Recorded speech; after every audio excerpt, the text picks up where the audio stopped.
This is my best teams video for Fossil Cup, so stay tuned till the end, trainers, because we're gonna showcase more than 10 teams in total alongside their core breakers and how to use some pretty decent strategies to utilize each team towards your advantage. So at the same time that Fossil Cup is gonna be run next week, we're also gonna have Ultra League, so I might make a separate video on that for my best teams video, but till then you have to answer to me which one of the two are you gonna play the most. Is it Fossil Cup or Ultra League this week? Those two seem like some pretty balanced formats, but to be fair, Ultra League is yet the most powerful one, the most balanced of them all on the entire Go Battle League, so I'm really eager to see your responses.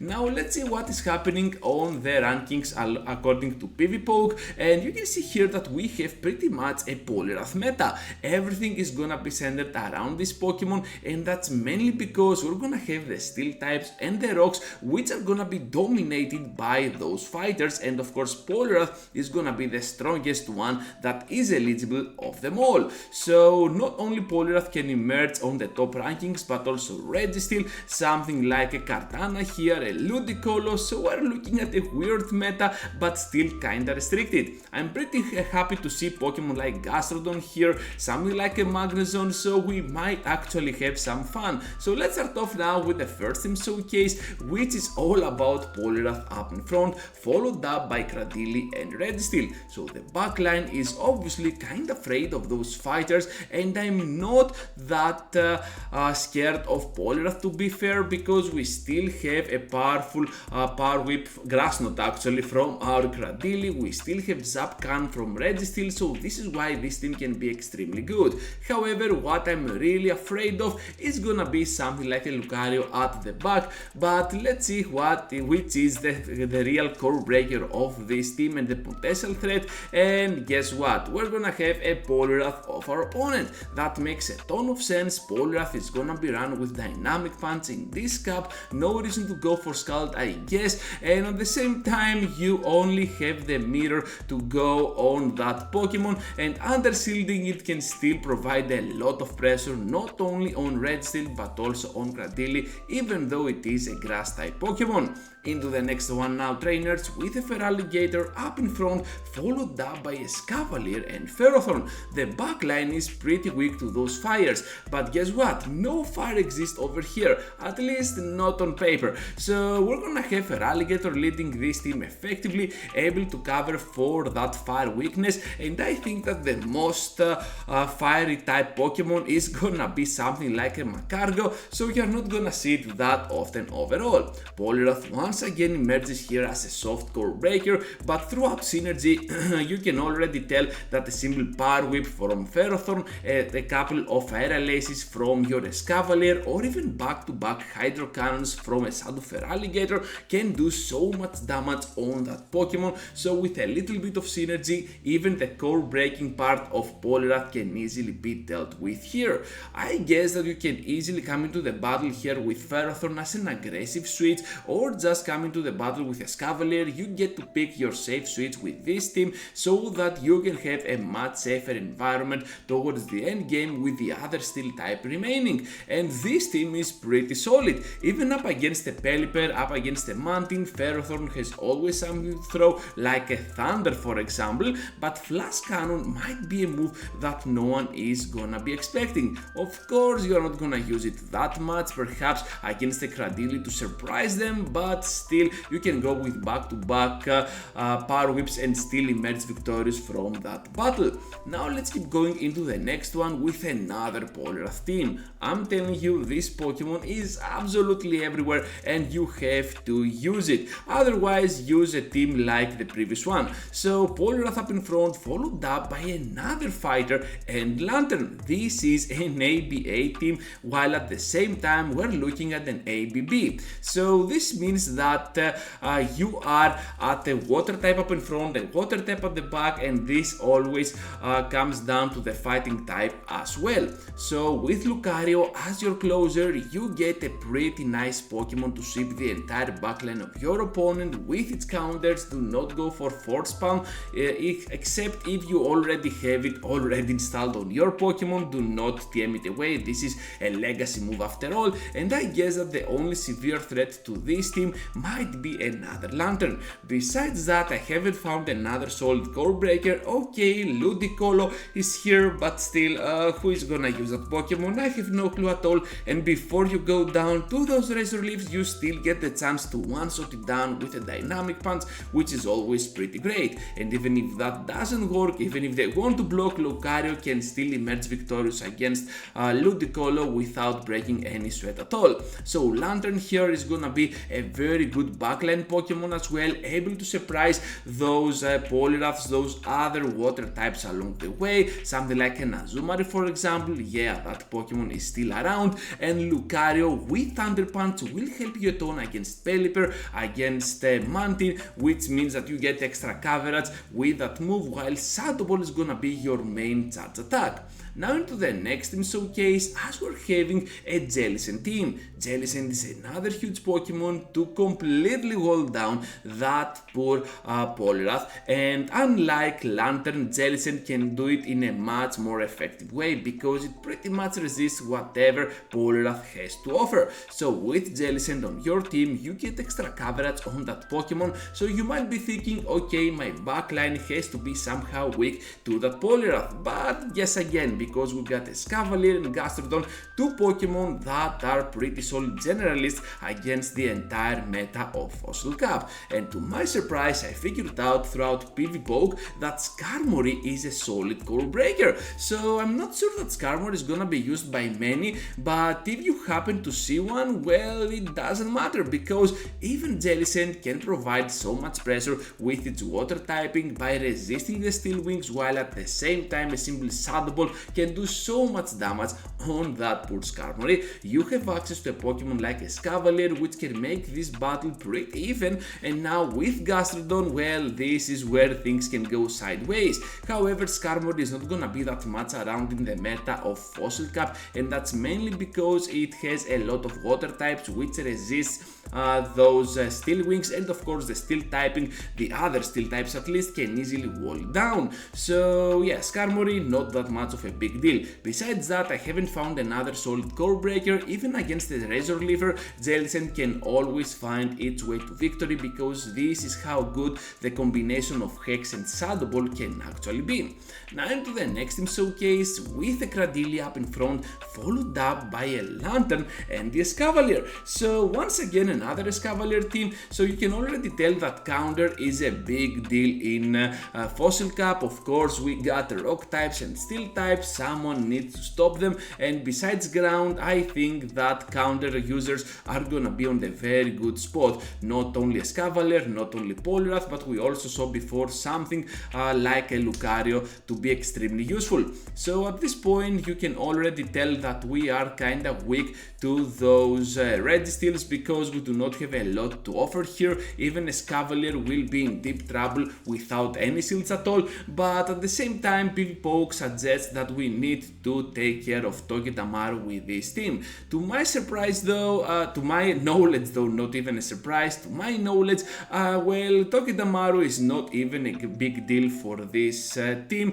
unless it is running something like a Gyro Ball, because with Gyro Ball it can do so much damage even on Cradily, which is crazy, and I guess that this is the only lost condition. But who is gonna play Togedemaru? Yeah, something like a spicy pick, not something that people can rely on building competitive teams. So with Registeel around though, this is the real deal. Cradily is gonna get destroyed down by those Focus Blasts. It can still provide a lot of pressure on your Lantern, while a simple Zap Cannon can do so much damage on your Escavalier if you are out of shields. But with shields, well, this team can absolutely pull the Registeel matchup off. So I would say that you need to keep the shield towards the end game with this team. Rely on your closer, even if that is gonna be the return of the Cradily, even if that's gonna be something like an Escavalier. Pick your closer and you're gonna be on a very good spot.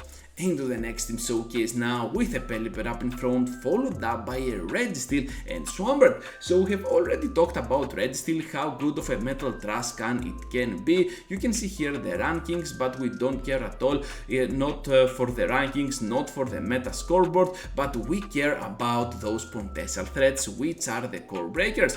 So you can already see here that Poliwrath once again emerges like a solid core breaker, but once again, when you're using something like a Registeel, you always have access to Zap Cannon, which can one-shot down that Poliwrath towards the end game. You have access to Swampert, which can do tremendous amount of damage with its earthquakes, while Pelipper can actually pull this win off. However, it is gonna be a close one, so keep that in mind. So Ferrothorn might actually be the severe core breaker for this team. Anything else from this list is actually playable, but Ferrothorn with Thunder can absolutely destroy down Pelipper, while it can also do tremendous amount of work against Swampert. So of course Registeel with a simple Focus Blast and its steel typing can do so much work against Ferrothorn. So if I were you and I had that Ferrothorn up in front with my Pelipper, I would go ahead and try to land at least one Hurricane. In the process you can either get a shield out of the way or just go ahead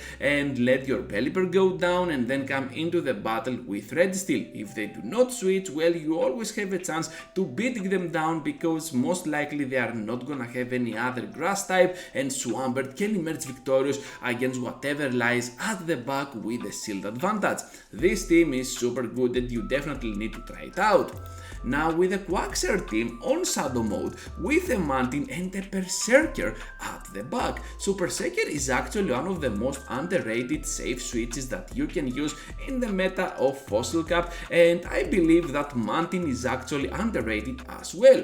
Most simulations go for Pelipper because of Hurricane, I guess, but with Mantine you can get a severe Pokemon for your team. Not only it can impact on your win ratio, but also it can surprise the opponents with something else in place of that Ice Beam. You can use a Water Pulse, a Bubble Beam. That's why this Pokemon can really make the difference by walling down the opponent and of course completely destroying it down on its stats. So now with Quagsire on Shadow mode, even Ferrothorn cannot provide a lot of pressure on your end. On the 2-shield scenario, you might actually get the chance to finish off Ferrothorn, which is absolutely crazy. A couple of Mud Bombs in combination with those Mud Shots can actually pull off this battle towards your advantage. So even though here it says that Ferrothorn can beat Quagsire, I would say that you can always count on your Shadow Quagsire in order to finish down your opposing Ferrothorn. However, if you have a regular Quagsire, you're gonna be in deep trouble. So use this team with a Shadow Quagsire without Aqua Tail and you're gonna be just fine. Now with Jellicent coming into the meta as a core breaker, we're gonna have another team around it, this time with Poliwrath and Ferrothorn. Obviously the main strategy here is to take care of the opposing Poliwrath with your own Poliwrath or the Jellicent, so that Ferrothorn can easily emerge victorious against whatever lies at the back. And this Pokemon actually has pretty much quite what it takes, especially against other water types or the rock types. This is absolutely awesome.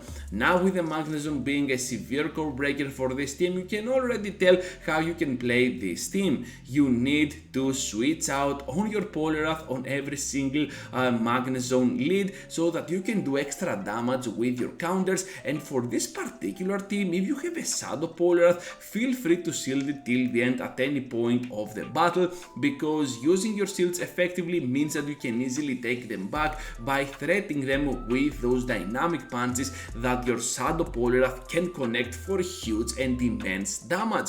Well, Ferrothorn on the other hand is gonna be a soft closer, but you can always count on it if the game goes on that way, so that if you lose your Poliwrath pretty early, you can always try your luck with your Ferrothorn. This Pokemon is absolutely amazing. We have seen it already on a lot of teams as a solid potential threat, as a core breaker, because of its ability to reach not only to Power Whip but also to Thunder for some extra damage on those water types and especially those that fly.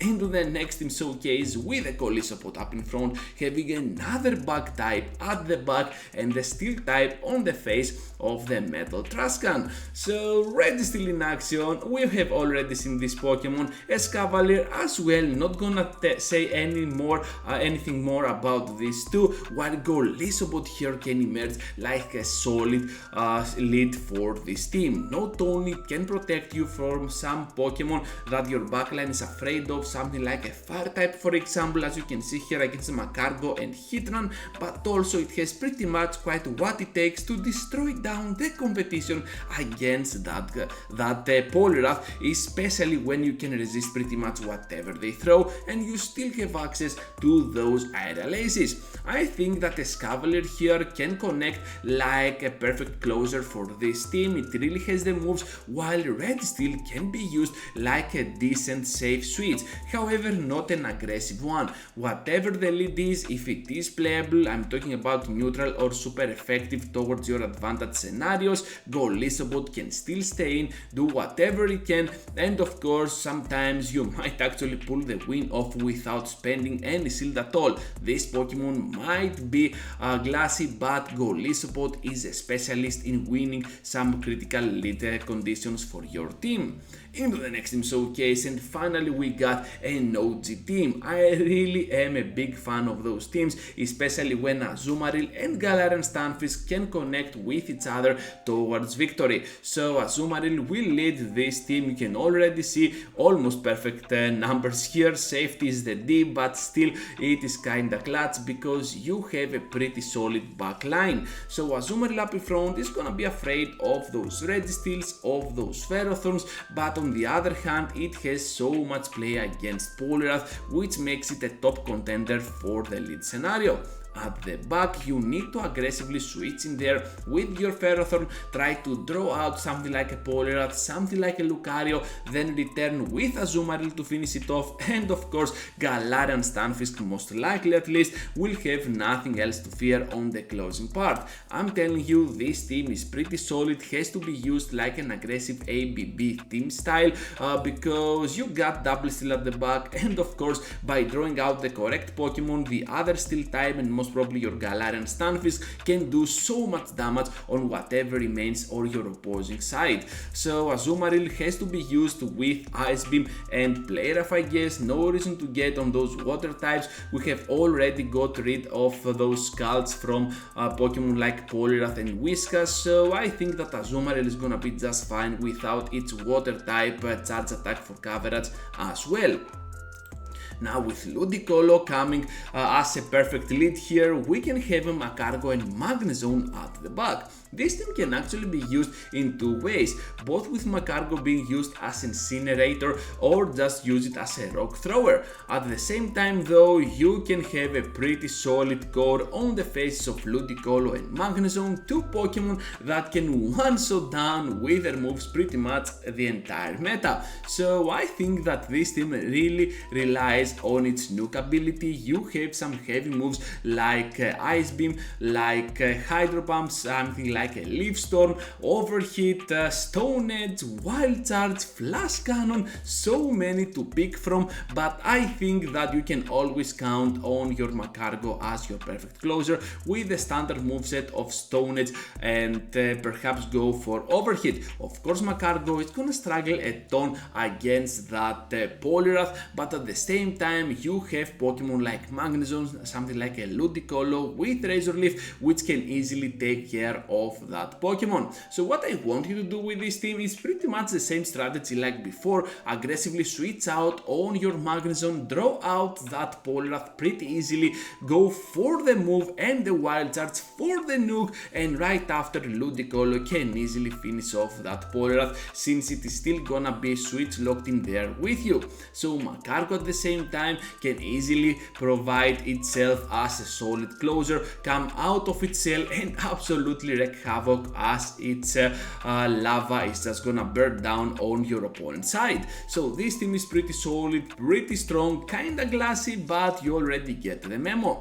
into the final team showcase, as we're having the perhaps most weird team that you can use in Fossil Cup. Polyrath is gonna be around, Steelix though and Kartana, well, this is kinda unlikely, but it is still gonna work. Let's see what is happening here. We got a CCB, we don't care about this, the meta scoreboard is kinda chaotic, but at the same time we care about those core breakers and the potential threats. This is the final team showcase, and I want to showcase this team as a final one because it has a Kartana. I know that most of you do not have this Pokemon around, but for those that have it, well, this team might actually be for you. It has nothing to fear throughout the entire meta. Aggressively switch in there with your Steelix, and Steelix is one of these Pokemon that has extra coverage for whatever that you might face in that Fossil Cup. You got Earthquake for those rocks and the steals, you have Psychic Fangs for the fighters, so I'm thinking that Steelix might actually be the most solid safe switch in the entire cup and the most underrated one. Unpredictable with its moveset because sometimes people tend to use it with Crunch, but of course with Earthquake you always get the chance to finish your opponents down. Now with Polyrath up in front you get a lot of good matchups throughout the entire meta of Fossil Cup, while Kartana then can emerge victorious against whatever remains at the back with its crazy Razor Leaf damage to provide extra pressure on whatever remains. So yeah, I guess that this Kartana team is absolutely insane if you have one built up. I do not. So that is gonna be all for today, trainers. Thank you for watching, for staying around till the end. It really means a lot for my channel. Before you go, leave a huge like, subscribe to my content, and I hope to see you all into the next one.